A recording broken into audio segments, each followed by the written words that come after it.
All right, I'm back. I'm back.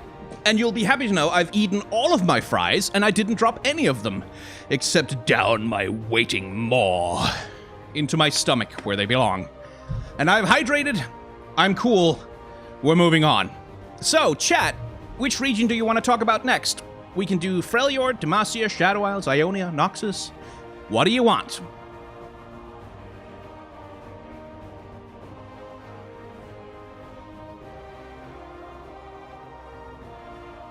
And since the person who's asking, yes, this will be on YouTube. Oh boy, okay, there's a lot of opinions. Shit! Oh no, I did not count on this. Okay, I'm gonna try and get a sense of what people are saying most. Let me see. I'm seeing a lot of... Oh god, I asked for this. I did this to myself. Chat explodes. Oh, I should have put slow mode on. Okay, I think I'm generally seeing most mood for Piltover. I think next time we're gonna do a straw poll. I'm gonna make a straw poll and post it, and then we'll see. But I'm seeing most mood for Piltover and Zaun, so Piltover and Zaun it is. Which gives us an opportunity to talk about him. This little bastard. This absolute shit-eating motherfucking little piece of garbage. Hello, Teemo. Do you remember when I was playing that game with that guy who copied you 4 times and then I had 200 shrooms? Was it 200 or 100? It doesn't matter. It was a lot. It was too many. It was so many shrooms. I was so high on them that I died. Oh my god, it was the worst game I played of this fucking game. Okay. Hello, Teemo. How are you? You're growing mushrooms because you're an asshole. Okay. Once again, there's less of a, like, unlike with Demacia and a lot of Noxus, we see less of that explicit golden framing of hagiography with light. Like, that happens less. It's still present. And I feel like I should talk a little bit about where that comes from. Because it comes from, it basically comes from art history. Like, it comes from Renaissance painting. If you look at the paintings of someone like Michelangelo de Caravaggio, or Da Vinci, or any of them, you see this kind of use of light being applied very liberally. Where you have this... like the highlighting with bright light of the character that's important, where everything else is kind of kept in the shade. And that's something that was kind of an advancement that was made. I'm not sure if it was during the Renaissance. My art history is failing me a little bit there. But if you look at especially earlier paintings, especially church paintings from earlier periods, they didn't really have mastery of this idea yet. Like, everything was kind of flat back in those days. And this idea of using light to deepen the space, like to make more room in an image, that was like an invention that became really popular in the Renaissance and wasn't really around before then. And so it's really cool to see that showcased in card art for a video game in 2019. Like, these innovations that came about during the Renaissance, basically. Like, that to me is it's just quite cool, honestly. Anyway, Teemo, then. Again, like in a lot of the Demacian paintings, we have the light highlighting Teemo as a character, and then everything else being kept in sort of drab, single shade shadow behind him, which sort of puts the focus of our character here on Teemo as the little Satan prepares his devil fruits to tempt the innocent and destroy the virtuous. God, I hate you. And then... I kind of like the twist in that, because here we see Teemo in almost like a realistic perspective. Like, he almost kind of, this is his warehouse where he grows truly so many mushrooms, and this is what he does with his time, and this is sort of Teemo in a domestic environment and a simple setting. And next up, we're in like some kind of a fairy tale picture from a children's book, where jaunty little Teemo has just murdered a family of 5, and he's on his way now to murder a family of 10. Like, we get much more of a storybook, like kind of picturesque fairy tale kind of look at him, as compared and contrasted with, like, this is much more cartoony than Teemo was when he was in his greenhouse, which is an interesting perspective shift, and it works well with Teemo's kind of comedic character. But it's also a little bit incongruous. Like, it's slightly jarring, really, to go from realistic-ish Teemo in his clearly real greenhouse to fun time poison explosions in the woods with Teemo and friends. But again, like, the light highlighting Teemo, not highlighting, like, the squirrel. You can see the shadow being cast on the ground. And you can see the framing of, like, the mushroom cloud, the literal mushroom cloud, as well as the tree stump, kind of creating a frame for Teemo to exist within over here. Which worked quite well. And I also like the Dutch angle, like, again, this 45-degree angle, which gives us a slightly narrower look on the space, but also it gives us that slightly tilted off-kilter perspective that kind of makes him look a bit more menacing in some ways. Let's see, Felix Jones, any idea why he's in Piltover instead of in Piltover Zaun? Well, I asked a rioter about it, and he said he was pretty sure that no other region wanted him. He genuinely said that. I don't think that's necessarily canon, but I think Teemo is in Piltover and Zaun because he does poison stuff.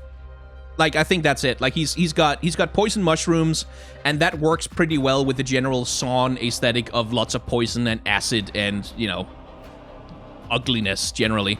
I think if they ever make a Bandle City region, they might put Teemo in that. Like, they might move him over.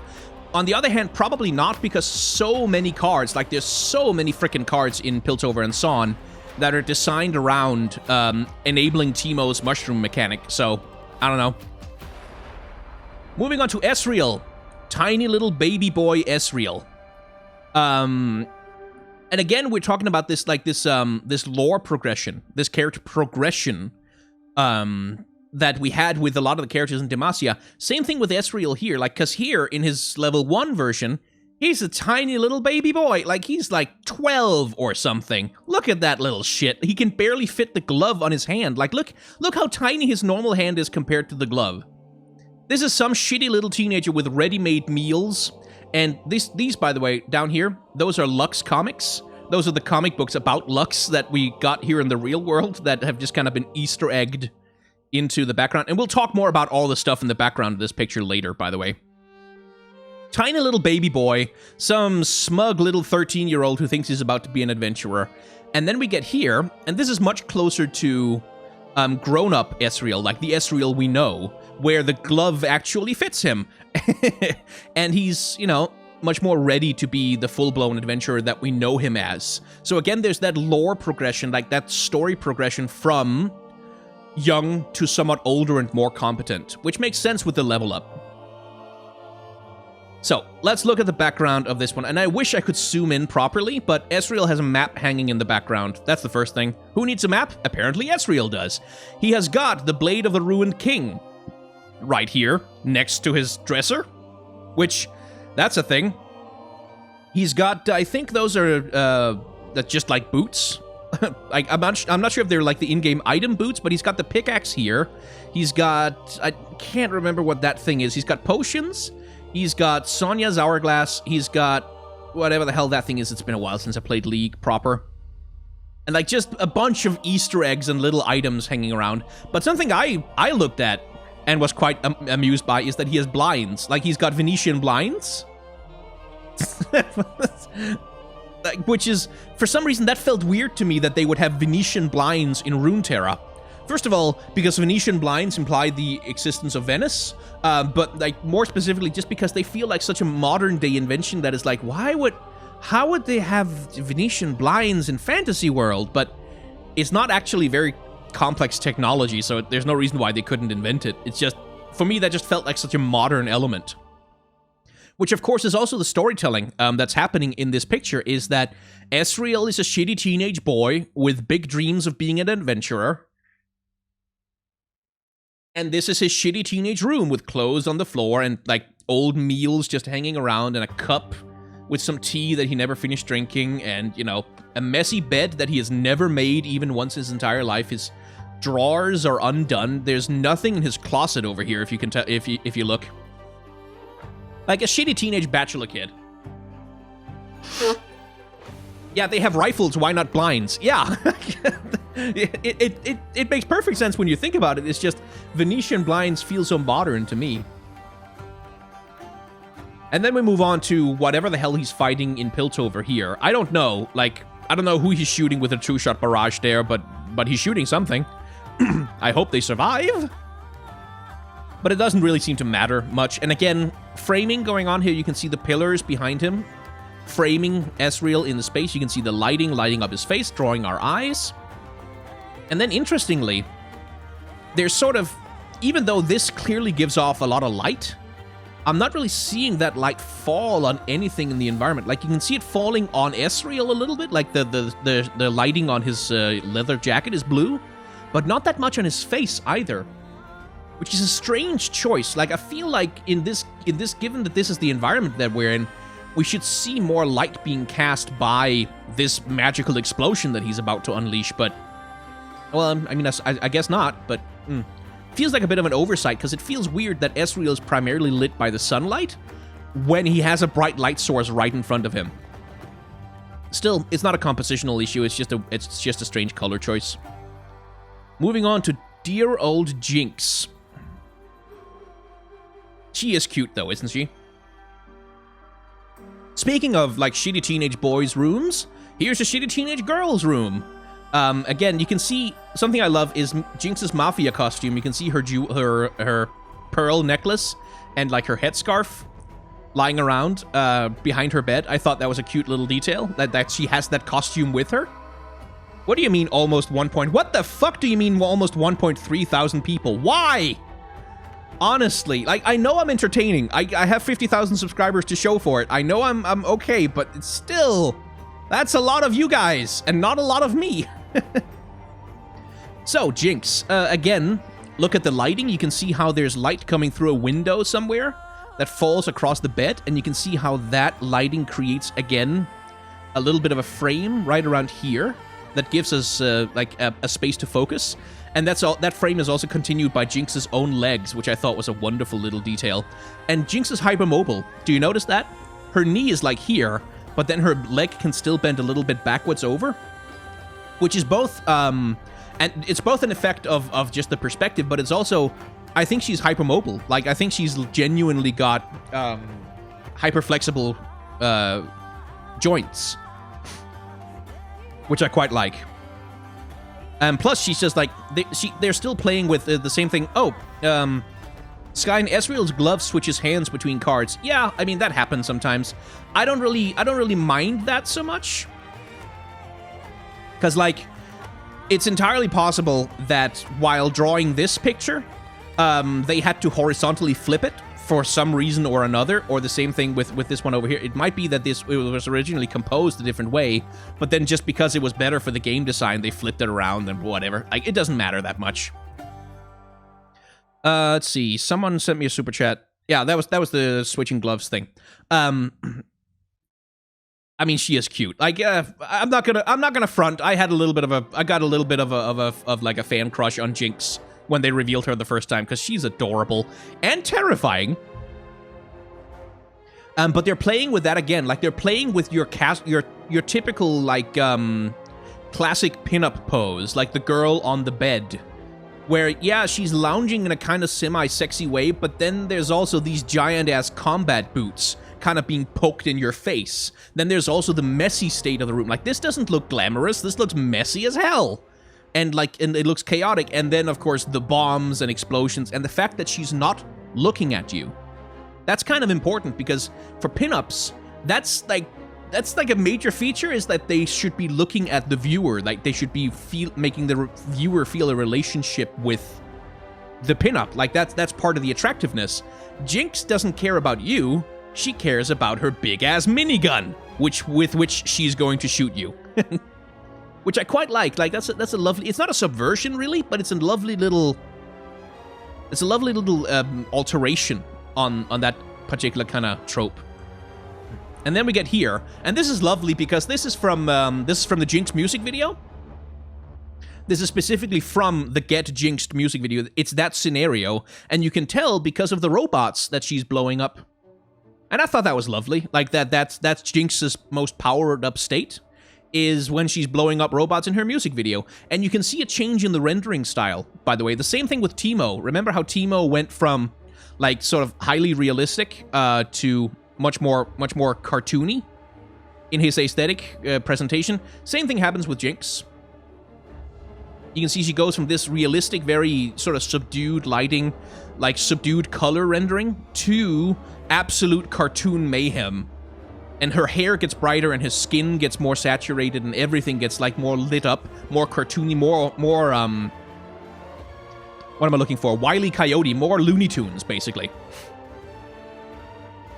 And that works really well. Like, I think that does a really good job of getting us inside her mindset, that this is how Jinx feels about herself. Like, this is how she feels her world, what her world is like, what her perspective is like.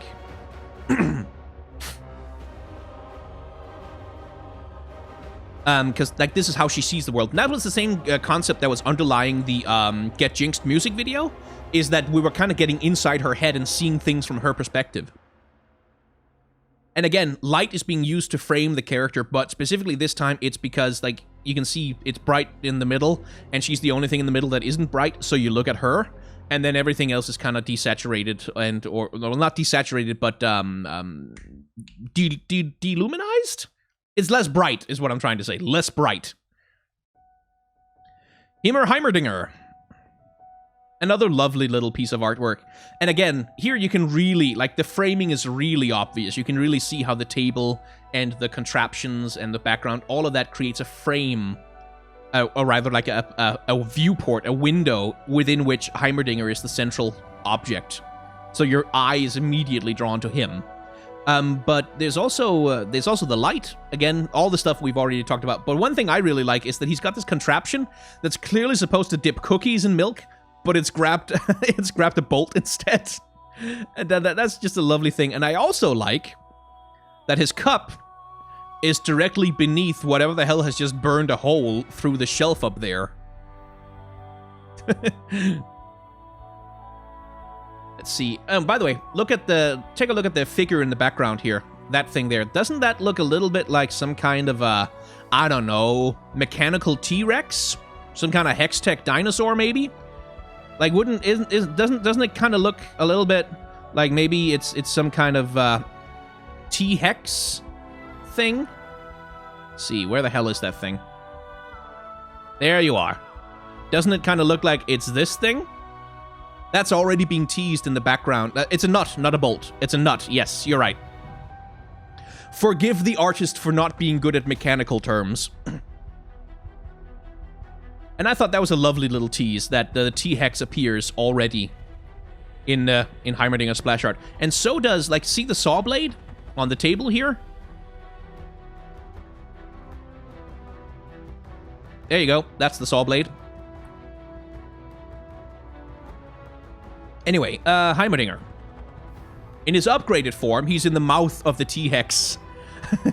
Just having the time of his life, murdering presumably hundreds of innocent bystanders. Because he's doing it with science. And that makes it okay. Because then weapons of mass destruction aren't evil anymore. So, yeah. But that's Heimerdinger in his most powered up state, basically. Just weapons flying everywhere, hundreds of dead civilians, murdered children. Ah, it's wonderful, isn't it? And so we get to his robots. You can see here, this is a bit of a failed experiment for him. That blew up in his face a little bit. It wasn't supposed to go this way. And then you have here, again, it works, kinda, but it's also not doing exactly what he wants it to because it's firing off in all random directions. And this one is just kind of destroying his entire workshop. And this one, yeah, it's shooting in the right direction a little bit more, but it's also shooting his stuff. And you can see the damage from the previous cannon is still present. And then rockets, where he's decided, okay, I'm going to get myself out of the way, and then I'm going to murder Teemo. And there's, again, this progression where Heimerdinger sort of is going through iterations of his machines. Until here, you can see he finally gets to the ultimate iteration of his machine, and it has set his entire workshop on fire. Which I just love. I love that little storytelling detail, that this progression of Heimerdinger going through his experiments as he moves into it. And I can't tell what's on the blueprint down in the bottom of the screen here. I can't tell what it is, but I'm sure someone's going to take a really close look at it, and that's going to be the teaser for the new champion or something. Like, that's where they're going to hide it.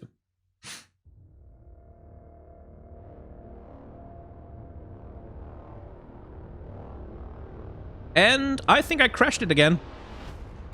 Yeah, I crashed the game again. Just a sec, I'll reboot it. Did 6 more vodka do all the cards? No, not all of the cards. I think they worked with some of the artists at Riot who did some of the card art, but 6 more vodka did, like, a lot of the card art. Like, a lot of it. Oh, wait, hang on. Oh, that's a gorgeous illustration. Look at this. Hey, and it does that little thing where it moves along with the mouse. That's a lovely illustration of Lux and Demacia. Nice. I've only seen the Ash one. So I guess there's another one too. Cool. Anyway, back to Piltover. No, not spells. Units. Where were we? Heimerdinger. Right. Yeah, so there's little details, like, in the background of each shot. You can see the Teemo dummy is here. Like, it's already present in the workshop when he's making this little spinny killer bot. And you can see it's still here in this shot. And then can't see it here for whatever reason. And here it doesn't really matter. There it is. There's the Teemo dummy, the training dummy. And here is, like, it's already had some holes shot in it. And then the rockets are kind of finishing the job. And then I think it's gone here. Yeah, I don't think they drew it into the storm lobber. But here you can see the head of the Teemo puppet just kind of flying away as this thing stomped through Heimerdinger's poor destroyed laboratory. But yeah, lots of good stuff with Heimerdinger. Caustic Cast. Now, here's a guy. Indiana jonesing for another fix.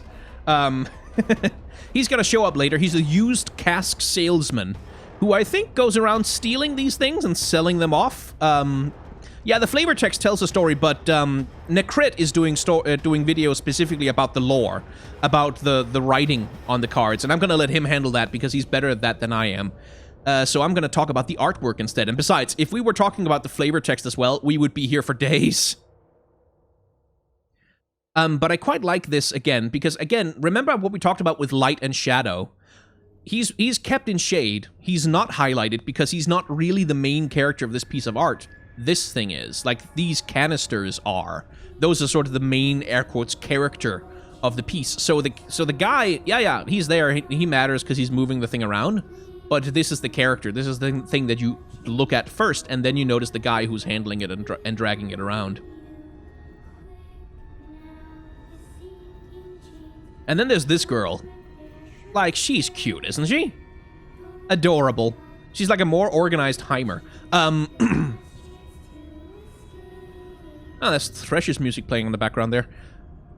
And there's lots of little details I quite like here. Like, she's in a library, she's doing some kind of research. You can see that she's sketching down, I think it's a Zeppelin that she's got going on in her drawing there. You can see the teacup. Like, there's all these little... This is something I really like about the way that they construct the environments of these cards, is that they look lived in. Like, they don't just look like these pristine fantasy environments from the promotional material on the front of some book. This looks like a place where someone lives, where someone works, where someone does stuff, where someone has made a mess, kinda.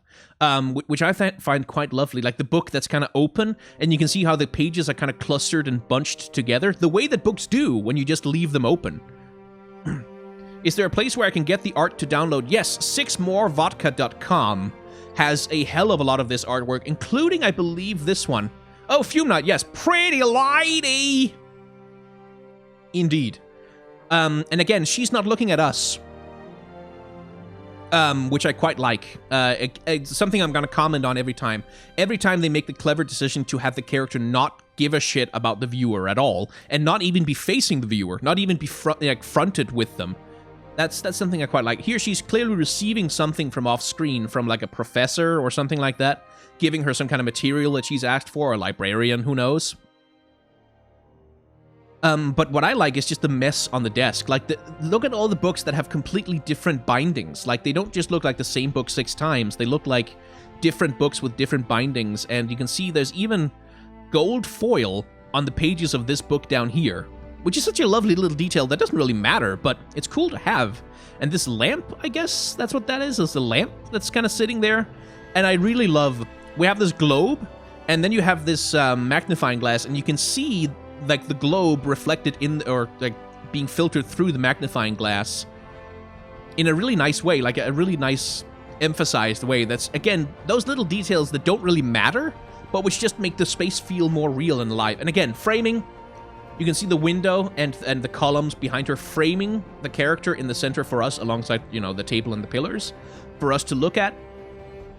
And you can see like the way that her body is posed, kind of giving us this space right here where we can kind of look at her expression and look at her hand and where she is. Then we have this very good boy. This is a very good boy, and I love him. She's cute, not as cute as you, of course. Aww, are you hitting on me? I'm too old for you, I promise. Oh, with her head, torso, and hand covering the window almost reminds me of mosaic artistry. Yeah, that's a very valid perspective to take. But this is a very good boy, and I love him, and nothing bad will ever happen to him, because he's a daring Poro, and this is going to go very well for him. He's not going to get hurt. Shut the fuck up. I'll kill you. I will kill you if you try to tell me that anything bad happens to him, because it doesn't. Nothing bad happens to him. Again, notice the angle. Notice this extreme, like, we're almost at like a 70-degree angle here for the horizon line, which gives us this extreme perspective, but also leaves more room between the cannon and the sky for the Poro to kind of soar through, and it gives us that sense of speed, and also a sense of being destabilized. Like, we're not having a stable perspective on this. We're seeing this thing, like, flying towards us or right over our heads, and we're kind of whipping our heads around to try and follow what it's doing. And just the Poro, of course, is just completely fucking adorable. Like, that's the most important thing, is that he's adorable. And I do like that he's being shot from, like, the dark cannon here, and, like, all the dark architecture of Zaun, the black steel and the smoke, into bright, beautiful skies. Like, bright blue, clean skies, then he's flying off to a better world, basically. And again, light highlighting him, darkness framing him around him. Here's a lovely character design. Zaun has some of the best character design. Like, it's so good, it's excellent. And again, you can really see, again, clearly the use of light to highlight the character, to make us focus on her face, to make us focus on her expression, where she is and how she's sitting, as compared to the relative, like, lack of light in so much of the rest of, like, she's sitting right in a sunbeam, basically. And I really do like the practiced ease with which, like, she's getting a coin from this man, she's making pouty face, I'm so sad, sir, could you spare a coin? And then she's also putting away coins in her pouch behind her, because she's clearly good at this. Like, she clearly knows what she's doing. Homeless little street kid, but yeah. That character behind her there, I don't think it's Echo, necessarily, because he has blonde hair, not white hair. That hair is yellow, I think.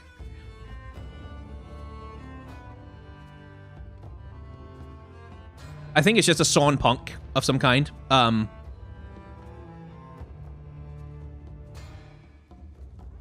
Echo in the back wall. In the back wall? What are you talking about?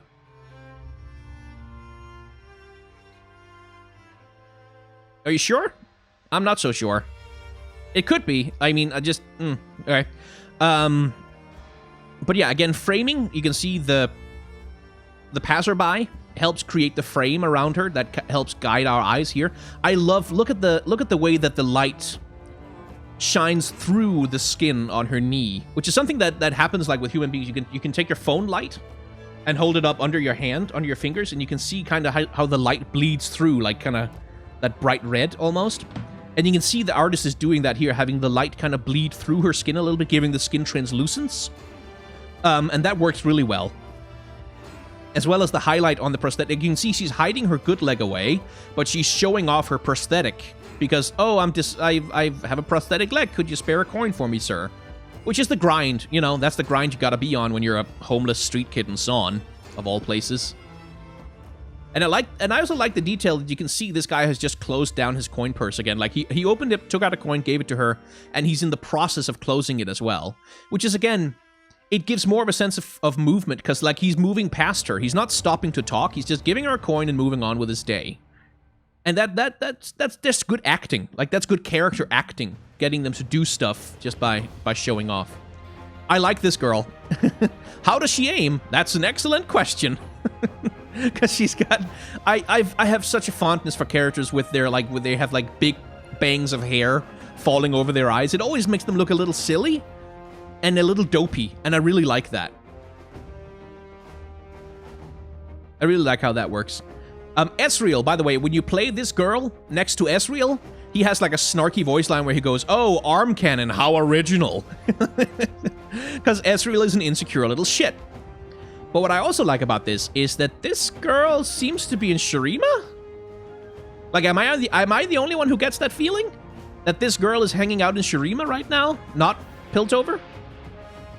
Like, from the architecture, it kind of feels that way for me. But, you know. But yeah, some clever compositional stuff. You can see how the charging up beam for the weapon, right, creates this shield, almost like this surface in front of her. Look at how those lines kind of suck energy in towards the middle of the thing, and they also draw your eyes to the character herself. They help, like, create this zone around her that kind of draws your eyes in. And the same thing again with the environment framing her. You can see how this line leads us to her, this line here leads us to her, and like this frames her. Like, there's lots of good compositional choices being made here, framing the character and highlighting her in the center of the image. But yeah, I have such a weakness for character designs like this. I just think they're so adorable.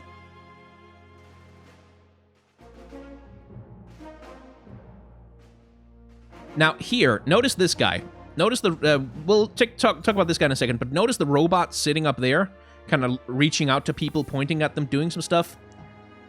Let's see if I can find him. He's a high-cost unit, I think. There he is.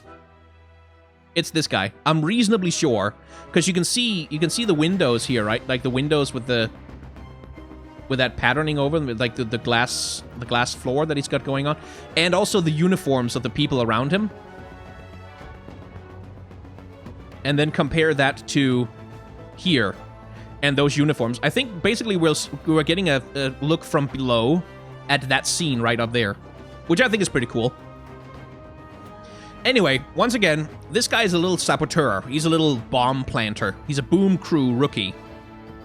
And again, you can see there's less of a framing going on here, really. There's not so much of a framing as there is in a lot of the other pictures. It doesn't really use framing in the same way because we're kind of supposed the frame is here. There's an internal frame where we can see what he's about to blow up. Like where the bomb he's planted is about to go off. And then we notice the character sort of later. But again, the light and the highlighting is doing the job of drawing our attention to him. And this very skewed angle, like where is the horizon line even in this picture? It's somewhere like there. Which again is this very steep Dutch angle thing that's going on, which gives you the sense that you're maybe hanging on a ladder below him, or you're looking up at him from below somehow, or that like you're kind of twisting your neck to see what he's doing, almost as though you're part of his crew, right? Almost as though you're one of his co-conspirators that are in on the plan, kind of thing. Which again gives a good sense of it. And again, he's not looking at you. This boy, he's basically looking at something else. He's looking away. He's making sure no one's seeing him do this, basically. Which again I like. I like the feeling as a spectator of viewing a picture like this and feeling not like the main character in it, but like someone who gets to observe a cool scene that's playing out, like a spectator. I love this kid. I really do. I love this kid a lot. Look at that. Like, look at he's got his little tongue sticking out like, I'm gonna get you, I'm gonna get you. As he's stealing the wallet from a rich man. Fuck rich people. You go, kid. Stick it to the capitalist upper class. Ah. But I do like that a lot. And again, framing is happening here. You can see he's been framed between the noblewoman here and the wall. But interestingly, the light is not being used so much to highlight him here. Because the light is all over here. Like, this is where all the bright highlights are. But because we can't see a face, because we can't see a character fully here, this is where we're drawn to, because that's where there's a character to look at. By the way, I love this lady. I love the character on her face. This character right here is someone I'm going to point to.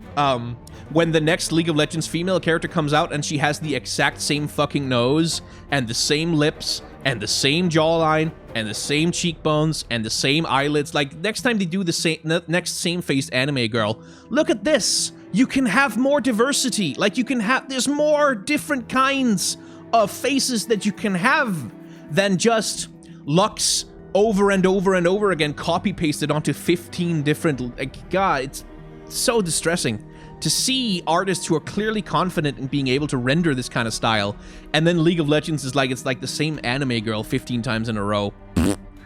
Anyway, this kid, I like him. I like the mischievous look on his face. I like the determination. I like that he's got a whole contraption with like a mechanical robot arm to steal a wallet, and no one is seeing him do this somehow? Like, no one is even noticing? How long could you talk about just the architecture in these cards? Like, the window in the Astute Academics Library is so incredible. Oh yeah, there's some beautiful architecture going on here. Like, also, like, on the Boom Crew rookie, like, look at this scaffolding underneath the windows that's kind of holding it up, and all the architectural detail there. Lovely stuff. But it's not really my specialty. I specialize in character art, and so that's what we're going to be talking about. And then there's these little trash goblins. These are like sewer raccoons or something. They're a clump of wumps. I guess they're called wumps. And they really like Teemo's mushrooms for some reason or another. And they steal them and they carry them away, and they deliver them to a Yordle boss who sells them, I think? Like, that's something interesting about the Zaun region, is that Teemo's mushrooms seem to have created a bit of an economy, because we have this guy, Puffcab Peddler, who just sells them, like, to people who apparently want them.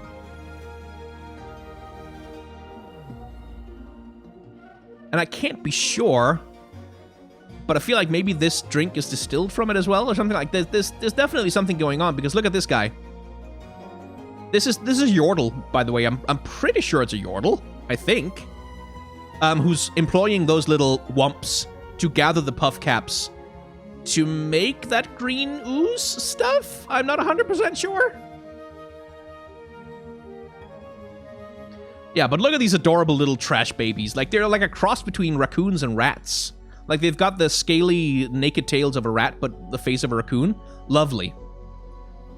And again, light is highlighting the main character, which is this crazed little psychopath running through the sewers with a pack of mushrooms on his back right here. But look at that big fat raccoon over there. Look at that Tanuki guy, just kind of sitting around enjoying himself some mushrooms. And this one seemingly either placing a mushroom in his backpack or trying to steal it, which is adorable. And you can see them, like, they're scampering on the ceiling, and they're scampering like along the pipes and stuff. You get a sense of activity here.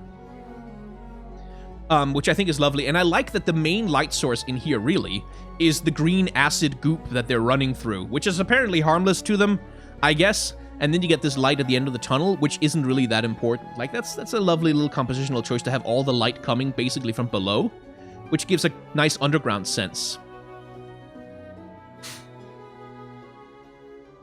Then there's Flame Chompers. Remember this guy, by the way. He's gonna come back. But apparently Jinx just planted a trap for this guy for no good reason. Which is quite lovely. And again, there's a little bit of framing going on here where you have this window in the middle of the screen. Oh God, I'm gonna sneeze.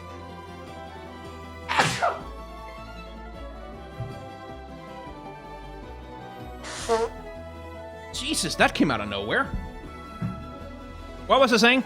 All right, there's a little bit of framing in that you have this window in the middle that kind of leads your eye to the poor dude who's about to get blown to hell by the flame chompers. But like the main attraction is the flame chomper itself with the light that's spilling out of it because it's clearly about to explode. Oh, bless you. Thank you very much. Gesundheit, ja. Dankeschön. So, moving on to the Intrepid Mariner. When I saw her for the first time, I was sure she was Demacian. Like, I mistook her for Demacian immediately because this picture, unlike a lot of the stuff that happens in Piltover, has that sheer natural light thing going on that a lot of Demacian pictures have. But the character design on the character is clearly much more Piltoverian. Like with the color combinations and the sensible belts and buckles and stuff like that. And again, here's an interesting little framing situation because the cliffside here that she's standing on creates a framing for us to kind of look at her. But interestingly, the environment also gets a lot of open space to breathe. Like, it's not framed away, it's not hidden, and it's highlighted with the sunlight. Like, the sunlight really doesn't hit her at all. It highlights her environment, against which she's standing out as being part of the foreground. And that's like a lovely little compositional choice. And again, she doesn't care about us. She's looking at something else. She's not fronted against us. She's not interested in being relatable to us. She's interested in doing her cartography. Which I really quite like. I really quite like that. Like that we get the only frame in the background is here where you just get the open sky and this sense of open space before her. Like she's part of this grand, big world that just stretches out in front of her. Now we have Sump Dredger, a robot that looks spectacularly high.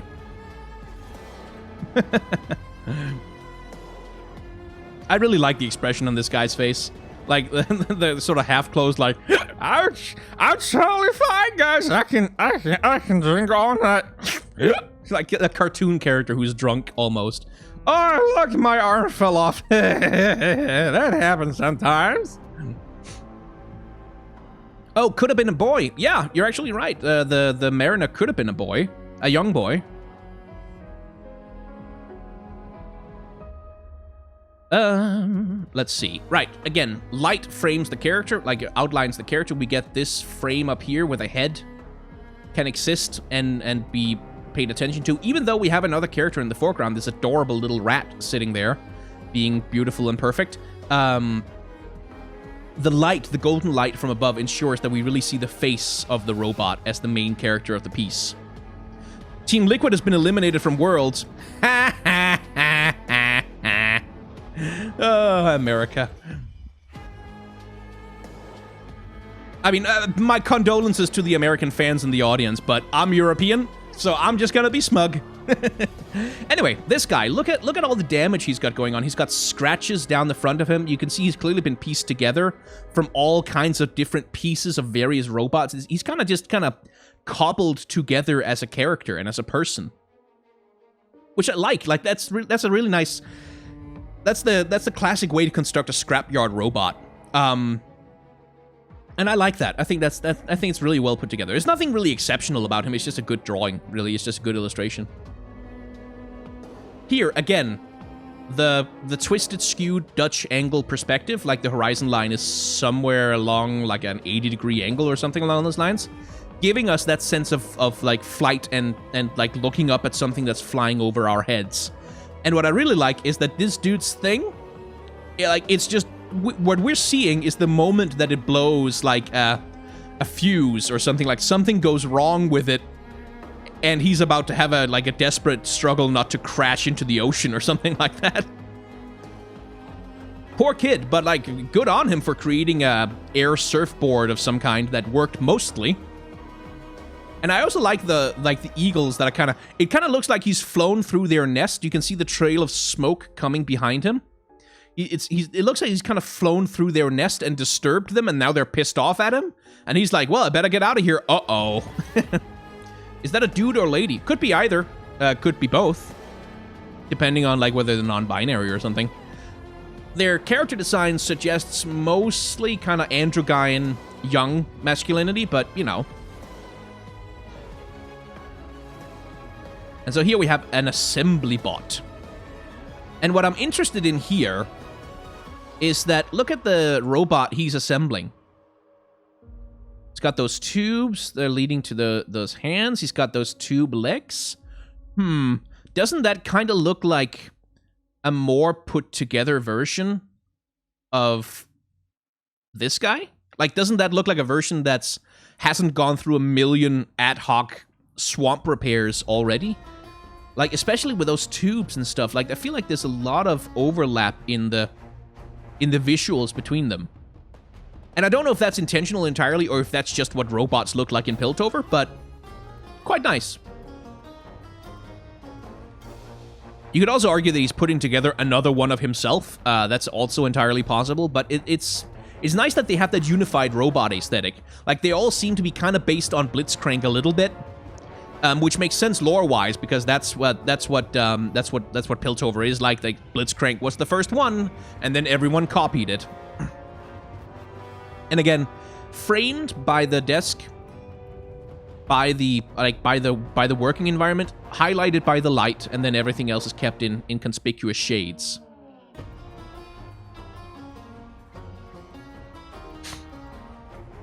Again, character. I love the expression on this little kid. Look at that. Look at that, like that kind of the lip up and like, I really want to get this right, like desperately staring at it. What I don't understand is why his eye is closed when this is clearly like the microscope thing that he should be using to see what he's doing, but I do like that his other eye is like completely, like just wide open, like he's really like, really focusing very, very hard, while also carrying all these other drawings for things that he's presumably gonna drop in just a second. And you can see the master over there kind of looking at him like, boy, where's that coffee I asked for? Like, you can kind of see that. What I also like, though, is the little flying machine hanging from the ceiling. Because that's such a Leonardo da Vinci kind of thing to have there. Like, it's just, there's a lot of good character here. But look at the framing, by the way. Like, we talked about framing incessantly over the course of the stream, and we'll talk about it forever during the stream, because it's everywhere in these drawings. But look, the master here is framed, and the master is highlighted by the light. It's sort of almost more than the kid himself really is.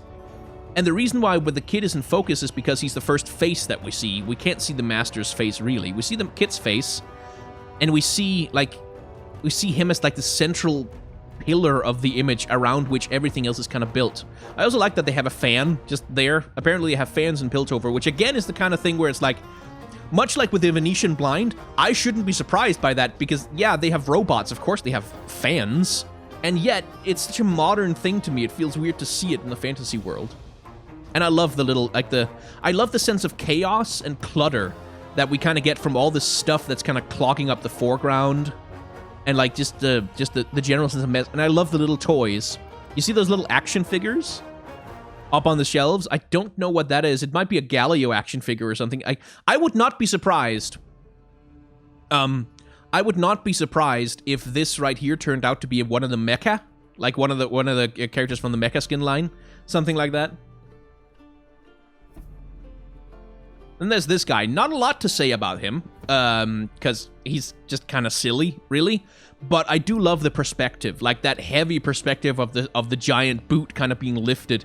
And so that it feels really big to us, even though objectively, when you look at it, it's probably not that large.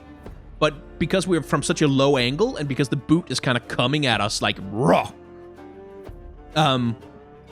it works really well. Like, you really do get a good sense of what it's like.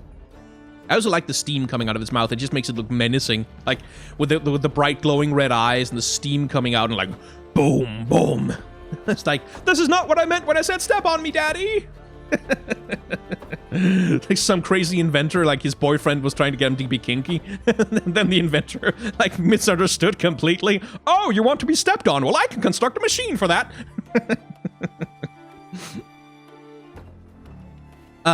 Anyway, this thing. Not a lot to talk about there because there isn't really a character in here. But again, I like the variety of character design on display with the characters like in the little car, as well as some of the characters in the background here. And the framing is good, and we get this big static Tesla coil thing going on that looks nice. Not a lot to say about it. This is more of an architectural drawing, really, than a character drawing. But it's cool to see, like, a Progress Day parade, which I assume is what this is. Some kind of Progress Day parade and some kind of showcase thing. And then back to the Puff Cap Peddler. And again, look at the character on this guy's face. Like, look at that giant chin he's got going on. Just a massive, giant chin. And yet, he doesn't look like some big, buff, muscular, like, meathead. He looks like some old granddad-type fellow who's a little bit too into his gardening. And he's selling it on the streets. And I love the bicycle. Like, I love the design of this bicycle thing. Look how the wheels are kind of... like, all the weight on the back, the wheels are just kind of crumbling almost under the weight. They're kind of being squashed out to the side. And look, he's got that... look at the tattoos. Like, this guy has tattoos all over his arms and his legs. He's got a little anchor on his shin there, which, again, signals the idea of the idea that he has had a life before this. Like, there's a life there, there's a character there, there's a person of some kind. And I love the shifty look on the face of the guy who's buying the mushroom. Like, he's like, oh fuck, I hope nobody sees me doing this. And I like the posture that he's got going on. Look at the posture. Like, this is such a lovely line of action down through that, where he's like really crouched down and kind of hunched over and really like on guard all the time. He's handing over the money while not even looking at the guy. And of course, there's the little trash pandas in the trash can, kind of, we found a big one, yeah! Ready to steal it, ready to snatch it for themselves, because they are so fucking high on this stuff. I like his smile, too. Like, he looks a little bit shifty and a little bit untrustworthy, but he also looks a little nice. Like, he looks a little kind, doesn't he? Just a little bit.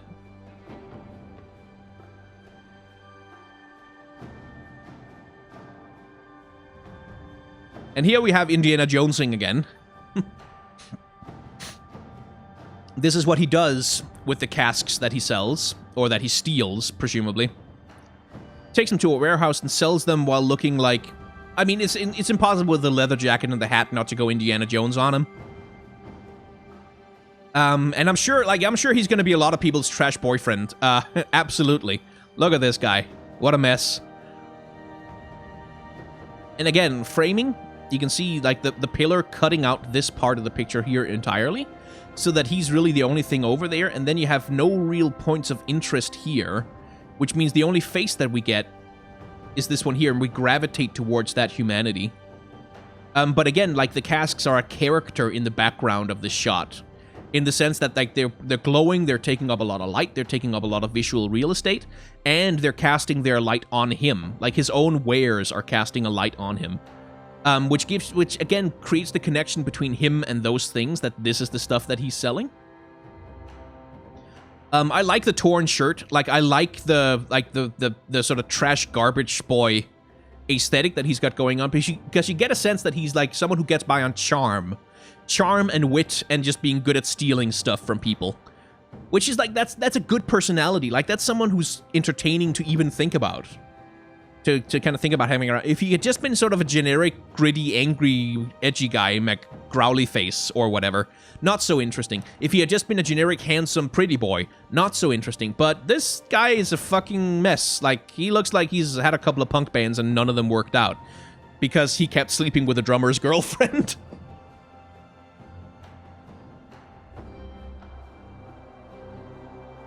Again, look at the character on display here. Like, look at this guy's face. Look at that nose, look at that big mustache, look at those crow's feet around the eyes. Lovely, just lovely. Also, for a place that's serving, I don't know what the fuck that is, but it's not healthy, very clean bar he's keeping. Like, it doesn't look dirty, he's got nice cheeses on display and everything. Like, it's a nice establishment, nice place for a sawn dive bar.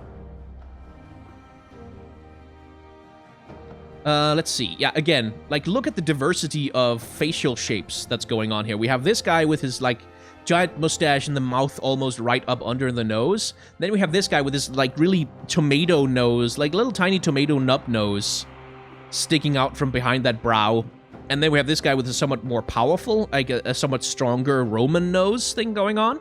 And this this chin that's just kind of jutting out and it's being further emphasized by the goatee.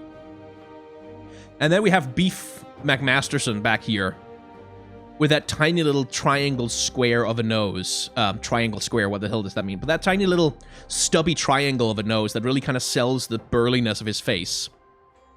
And there's a Yordle there. There's just a Yordle hanging out in Zaun. The problem this creates for the lore, by the way, is that canonically, Heimerdinger and Siggs were trying to live stealth in Piltover. Like, they didn't want anyone to know that they were Yordles. But in so much of the other artwork, Yordles are just hanging out. They're, like, just there. They're just, oh, there's a Yordle, hi. And nobody seems to fucking mind. That's weird. Again, notice the use of light. The light really highlights the bartender. Like, he's the character. He's the back alley barkeep. The light really highlights him and his bright white hair, while everything else is in shades of, like, reds or green. Like, the red for the hair, but mostly greens, grays, browns. He's the only one who's got this bright white light that kind of fills this place. And again, the framing, like the bottles and the other patrons creating this space around him for him to fill as the main character of the piece. And now we have Chumpwump, who, again, I think this is a Yordle. I'm reasonably sure that's a Yordle because I know he can talk. Like, he talks when you play his card, he talks. But, yeah, cool character design. I love his roundness. I love that his shirt has the same green and pink and purple pattern as the mushroom caps. I think that's just adorable. I like how smug he looks. Like, I like how smug and sort of self-satisfied he is. I like the bright green eyes. As bright and green, perhaps, as the stuff they make from these mushrooms. Maybe that's what's going on there. And I like the detail of this little guy back here. Like, coming in with the harvest and helping organize the whole thing. And again, framing. Like, all of this stuff is blocked off by the boxes in the foreground, and so we get the framing here, we get the light from the window behind him, which creates these bright white outlines here, and then we get the light from the whatever the hell is going on in the background that creates an outline on him here. And so you have the character framed in the middle of the picture.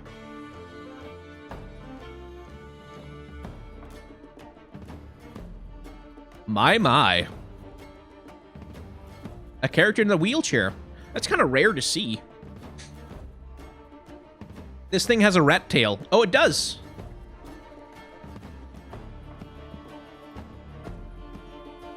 Oh, yeah, you're right there. Okay, so it's like a larger version of that, but on the other hand, Gnar has a tail and most of the other Yordles don't. So, like, Yordles can be dimorphous in all kinds of ways. Who knows?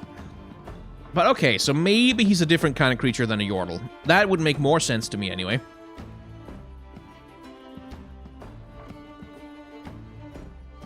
Anyway,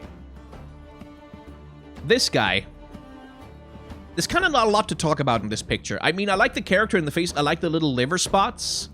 Like, I like that he's, like, there's clearly some character to the face. I like he looks kind of like one of those old industrialists from the 1820s in America. Like, that's kind of the aesthetic that he's going for with the big handlebar mustache and stuff. I like that, but the picture itself, this is actually one of my less favorite arts because, like, where is he? Unlike so much other art in these cards, I don't really have a sense of where this guy is. Like, is this a industrial plant? Is this his home? Does he live there? Because it looks very barren and sparse. And that seems like a conveyor belt, so maybe it's a factory, but it's a factory, there's no machinery there, so this is a little bit incoherent to me. Like, the character is good, like, and again, the lighting, but a lot of it feels kind of unfinished, like, especially around the pants legs here. This feels very kind of rushed lighting. This feels like it needed, like, at least a couple more minutes of rendering. And the wheels and the bits here, like, this one feels a little unfinished. And I'm not, like, I can't get myself to be very interested in it. Then there's this one. This one has comes up again in some interesting ways.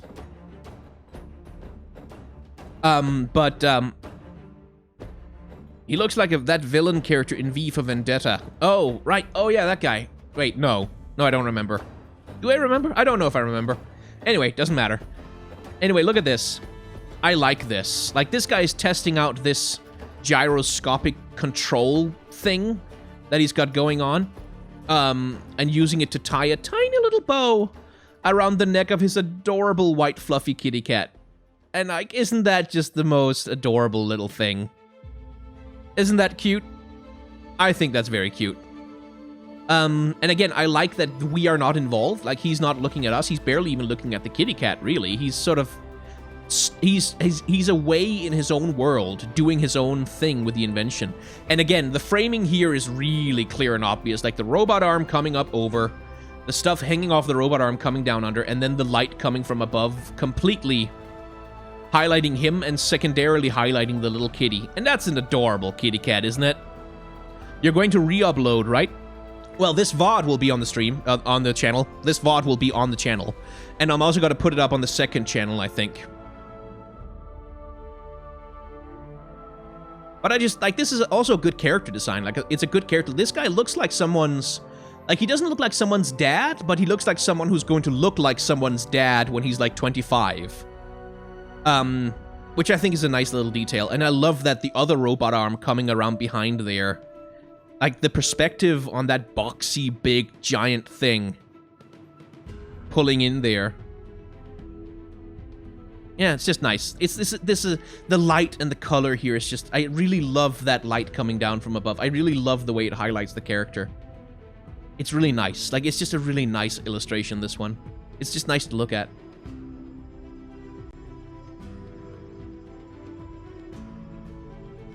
I like this a lot because this is clearly...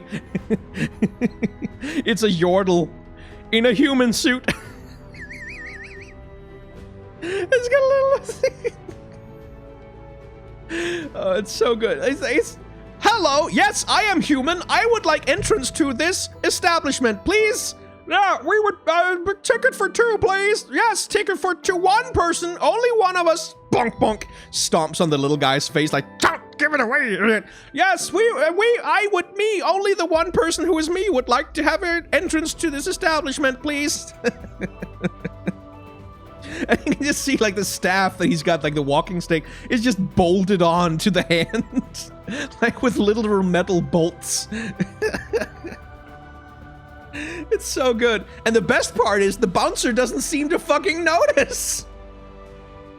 He's like, yes, hello, I am human man. Please, may I enter? Right this way, sir.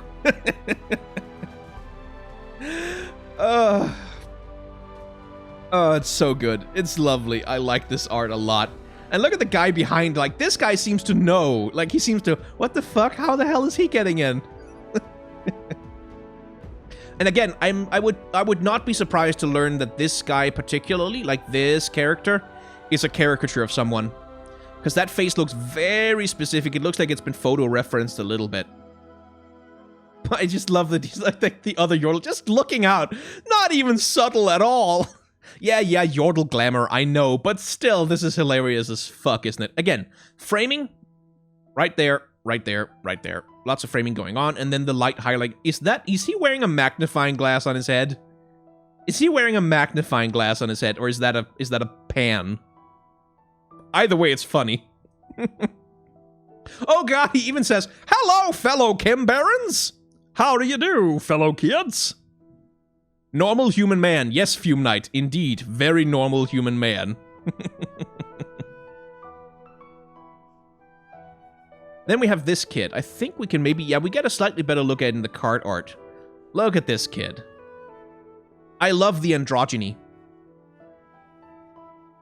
I love the androgyny of this kid. Like, I generally enjoy the androgyny of a lot of the kids, in this artwork. Like, for instance, the Intrepid Mariner, like, that could be a girl, that could be a boy, we don't really know. Like, there's not really that strong, there aren't really those strong identifying gender markers on them. And I like that a lot, because that's something that, again, a lot of artwork, and again, that's something, when you look back to Renaissance art, was something that they really emphasized back in the olden days. Like, it used to be that, boys and girls, especially in Europe, like in Western Europe, up until, like, the 1920s, I think, boys and girls were dressed the same. They were dressed the same. They were both called girls in Britain, actually. Little children were called girls, all of them. And they were called, what they called? Well, they were both called girls, basically, and they had some modifiers, some suffixes on them to modify them. But, like, that androgyny is something that's kind of been lost in a lot of fantasy art, especially, in a lot of artwork generally of children. Like, artists tend to focus on presenting the gender markers rather than the androgyny, and I'm glad that that's kind of back in these things. Like, that's nice to see. It's a change for the better. Also, this is Echo's kid friend from the comic, I think. And I can't remember if Echo saved him, but I don't think so. But anyway, Echo is on the poster up here. And Warwick is on the poster right next to him. But what I like about this picture is the inventions. Like, look at this. Look at that. He gave the pug a little eyeglass to help it see. He took this dog with disabled hind legs and gave it wheels instead so it could move around. He gave this bird new wings. This cat gave it a collar so it wouldn't scratch its wounds open or something like that. Like, he's clearly helping these little animals. He's helping this gecko by giving it a prosthetic tail. He's a really... Like, isn't that just nice? Isn't that just lovely? And now I'm thinking about what happens to those animals when the kid isn't around to take care of them anymore. Okay, I'm depressed now. Moving on. Yes, thank you. We need something else. We need a different mood. By the way, Jinx is here. And also Mundo. And also Twisted Fate? Wait, I didn't notice him before.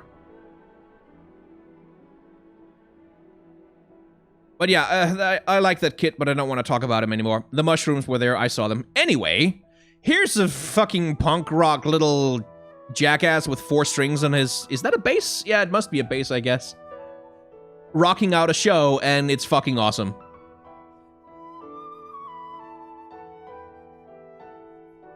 Is Janna there too? Is that Janna? Oh yeah, fucking hell yeah, it's Janna! Nice. This kid is a real celebrity. So we got Jinx, Twisted Fate, Mundo, and I don't know who that arm belongs to, but I'm sure it's a champion. And Janna there in the background also rocking out to whatever the hell this kid is playing. That must be the greatest gig of his life, man. But yeah, I like the modern aesthetic. Like, that's something that Zaun fashion especially, that like manages to mix that modern aesthetic with that fantasy chemical punk kind of thing that they've got going on. And they do it really smoothly in a way where the characters feel and look modern, but they also feel and look like they're not shopping at Hot Topic, they're shopping at the local garbage dump. Looks like a singed glove? Yeah, it could be.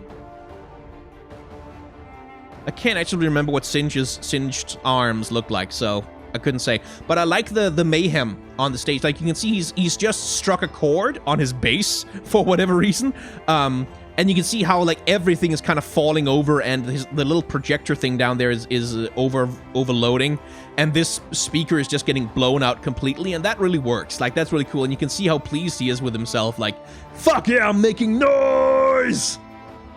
Which is lovely. And again, framing the guitar as well as the background here and a little bit of that creates this framing space up here where, again, very clearly the light is on the guy on stage and there's no light on the people in the audience. And that works. It works really well.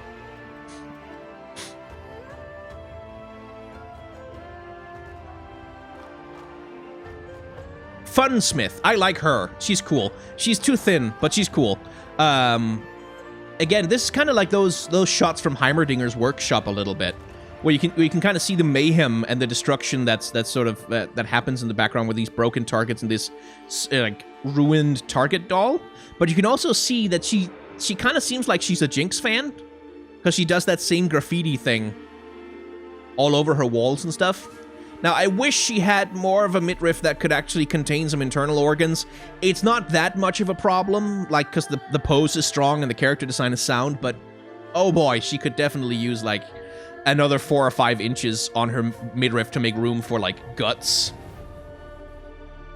And I love that she's got this anime eye painted on the mouth of her gun. Or the head on the head of her gun, this ball launching thing. Jinx's sister. No, Jinx's sister is Vi. We know that. because that's what the animated series is going to be about. And again, framing right there, like with the workspace here, and then this space right here, and then light coming down from above, framing her from the left side, we get the green light, and from the right side, we get the light from her lamp and from her workshop, framing, like, lighting up the character and setting her apart from the background. So again, those basic concepts are just rock solid with all of this artwork. Yeah, I like how the hammer for the firing mechanism is a literal hammer. Yeah, it's lovely. Like, it's a lovely bit of mechanical design. It makes these contraptions look fun. Like, it makes those contraptions look kind of silly and cartoony, but also fun and interesting. And, like, the kind of ridiculous shit that some shitty teenager would come up with, you know?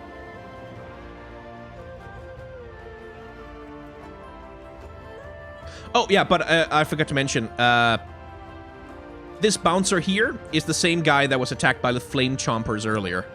Let's see if I can find him. There. Same guy.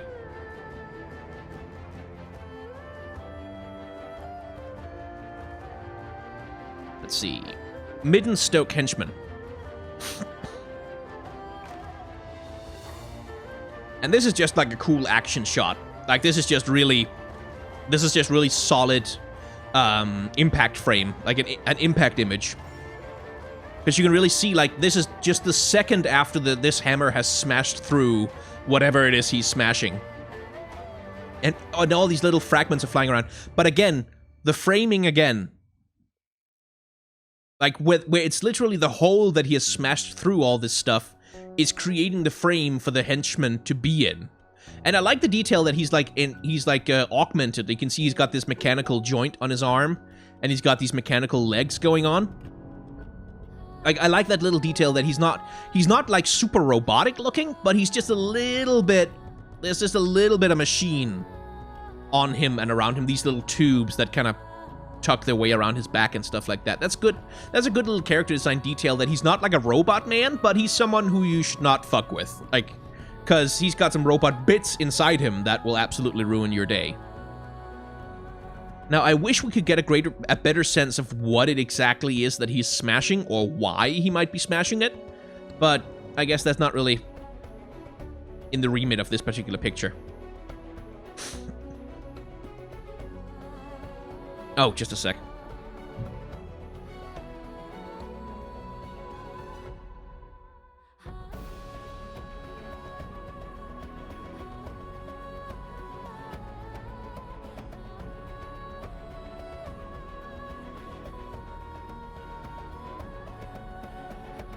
There we go. After I sneezed a little earlier, I started getting snotty a little bit, and I had to make some really gross noises for a second. So, this guy, I like the face. Like, look how scrunched up he kind of is. Like completely, haha.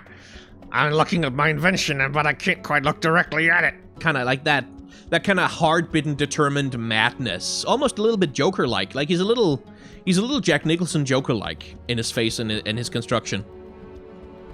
And I really like the idea of having, like, his arm extend all the way into the space, like, really close up, pointing directly at the viewer. But then, instead of focusing on the hand, we blur it out so that we're forced to focus on his face instead. So you get this sense of him, like invading our space, but also it's not like it's not about the fist, it's not about the invasion of space, it's just that he's taking up a lot of space doing whatever the fuck it is he's doing right now. And again, not much framing going on here, really, but there doesn't need to be, because right in the center of the image, we have these three bright, sparkly light sources and a face to draw our attention, and so, like, you don't really need an explicit framing for that. But the light is doing its job as usual. Like, all of this stuff is in shade. He's lit up by the lightning going on around him, as you might imagine. Works as it should. And now, this guy, I like him a lot. Like, I really like the way that he looks. And I'm not sure... Like, he looks very similar to this guy. Like, he's got kind of the same jawline, kind of the same eyebrows, a little bit. But also not quite. So I don't think they're the same character, but they seem to be based on the same kind of character archetype. League Art Stream 2, Card Game Boogaloo. Yeah, sure, we can call it that if you like.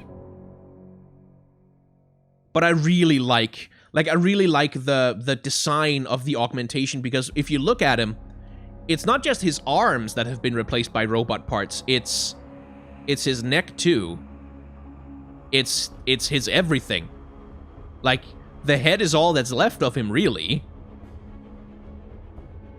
Or at least that's kind of the feeling that you get, that he's a head on a robot body, more or less. Just a human brain operating a big machine. Now, I don't think it's a younger version, because this guy has removed his mechanical arms. And this guy clearly still has his human arms, very much so. But people are writing in the chat that they both look a little Edison-like a little Thomas Edison-ish. But I really I just like the design of the robot arms that he's got going, because it's not the classic robot prosthetic thing. It's not even really steampunky. It's got this tubing going on that seems to indicate that it's controlled with some kind of hydraulic pressure or some kind of gaseous mechanism. But then there's also all that, like, it's just the construction of the thing that gives it a really unique Piltover Zaun kind of look to it. That isn't something I really feel like I see a lot in other artwork that depicts characters like this. But what I really like is, you see how the light, like, he's poking a control panel or something with his robot arms, and the light that comes out from inside those little buttons is just such a lovely little detail. Plus, it means the light in this scene is coming from below him. It's the light of science, like, it's the light of his activity that's shining up on him, and that really emphasizes the absolute fucking crazy look in his eyes. Like, this guy does not look entirely sane at all. He looks profoundly not sane, really.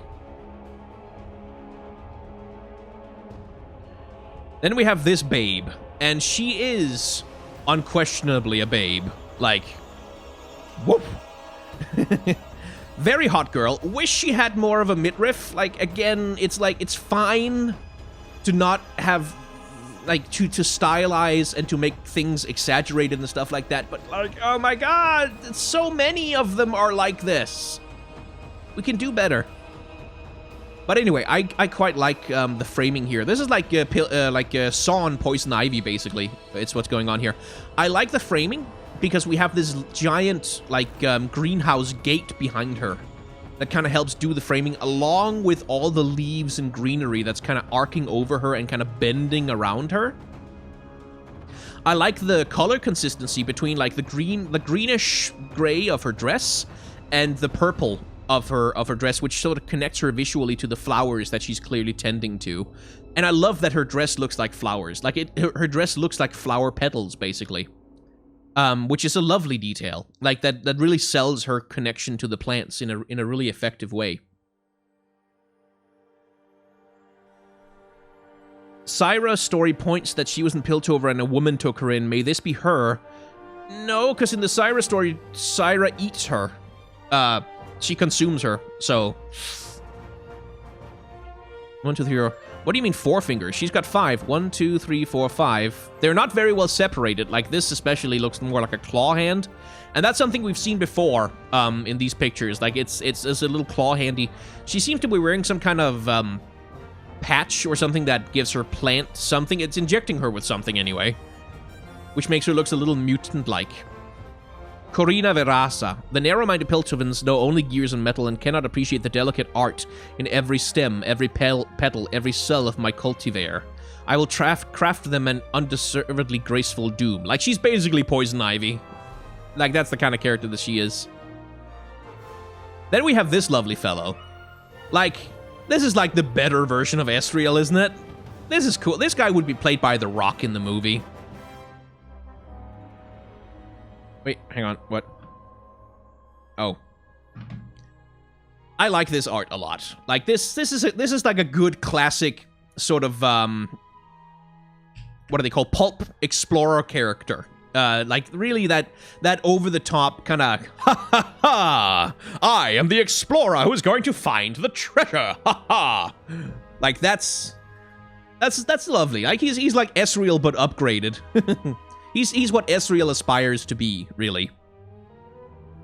And I kind of think, looking at the lore specifically for this card, heir apparent to Piltover's prestigious clan Mirada, Jay preferred hunting ancient artifacts over managing the family business, much to his father's chagrin. I feel like he's being set up a little bit like he feels a lot like he would be an Ezreal rival character.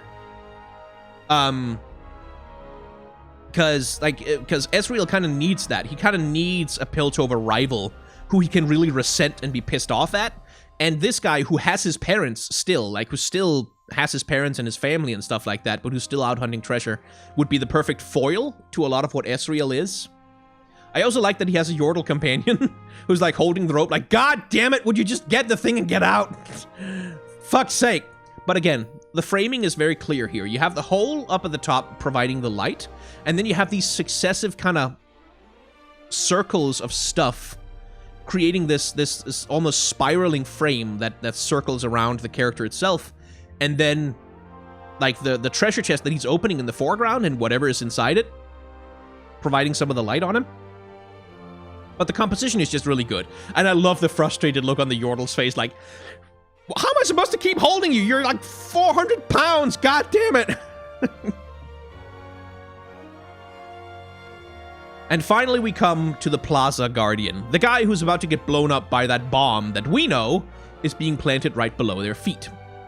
Not a lot to say here. Like, I do like the environment that he's in, this clearly upper crust, sort of quasi-Victorian England kind of environment, as contrasted with so much of the rest of Zaun and Piltover.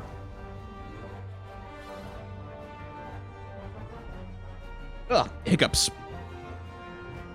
And that works really well. I like that he's clearly being shown off. Like, there's clearly some kind of demonstration going on with everybody's kind of looking at him and taking notes and figuring out, okay, what's going on here? Like, it's clearly some kind of demonstration of a new Guardian robot for the Plaza, which is going to get blown up by whatever is going on underneath his feet in about 20 seconds, probably. Okay, that's Demacia, that's Piltover and Zaun. I am going to create a straw poll that you can all vote in on which region we tackle next. So give me a second to do that. And while you're voting, I'm going to take myself a short break because I need water. Let's see. What are the regions that are left? Freljord, Shadow Isles, Ionia, and Noxus.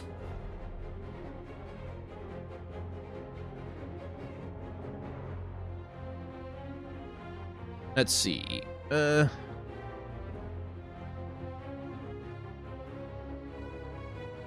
There, I'm gonna post that in chat.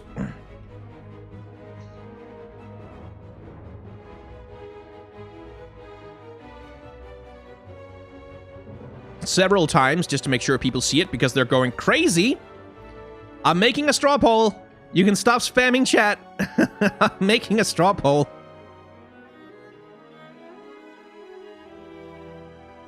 Oh, I forgot the cat. Shit, you're right. I forgot the cat.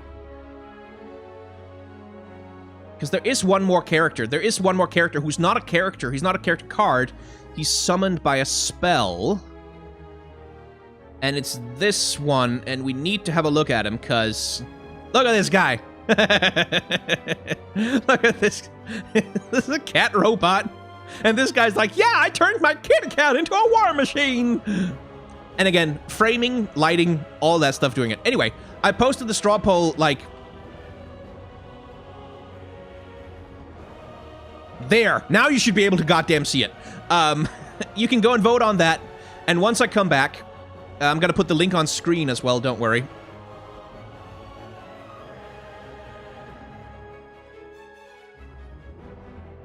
And then once I come back, we will continue